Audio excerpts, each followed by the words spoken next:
In the month of August, I read 5 books and I DNF'd one. So let's talk about them. First book that I read is called The Sirens by Amelia Hart. I was really looking forward to this book because I loved her first book, Wayward. I have to be honest and just say this did not hit for me. I spent most of this book being super bored, and I don't know what else to say other than it was just boring. 2 stars. A book that was not boring at all was The Wedding People by Alison Espach. I loved this book. This book was huge last summer, and for some reason I didn't read it then, but I finally picked it up, and my only gripe is that I didn't pick it up sooner. I did not want this book to end. I found our main characters to be so witty, so charming, so real as people, and I just could not put it down. 5 stars. My one DNF of the month is Dream State by Eric Pushner.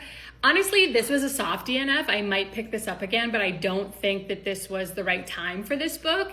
And it is definitely moving a little slower. I think I gave it 100 pages, and after that I was still just like not super bought in, and it's a pretty thick book, so I'm like, I need to put this down for now.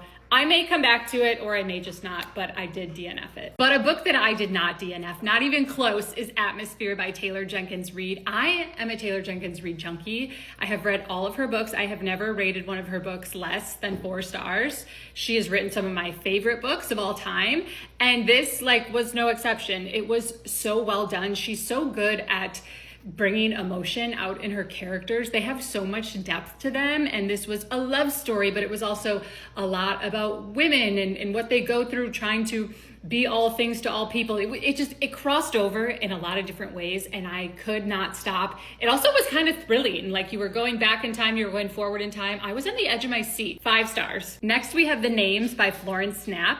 This book surprised me so much. I could not put this book down. It grabbed me and I did not want to stop. When I wasn't reading this book, I was thinking about what was going to happen next in this book. That being said, you should check your trigger warnings because there's tons of talk of domestic violence in this, and parts of that were super hard to read and digest. But this was so good and dynamic, and this is going to be one that I'm thinking about for a while. I almost guarantee it. Last but certainly not least, we have 32 Days in May by Betty Corello. This book surprised me so much. I thought it was going to be a fluffy beach read, and don't get me wrong, it is a rom-com, but it also tackles some other really heavy topics. The number one being that the main character has just found out that she has lupus. So she's kind of dealing with that and reeling with that diagnosis and how it's changing her life. But this was really good. The characters in this had such good banter, which I love. That's one of my favorite things in a romance, is that I want there to be good banter. And these 2 had it, nailed it. It was wonderful. I really enjoyed this. 4 stars. That's all. See you next month.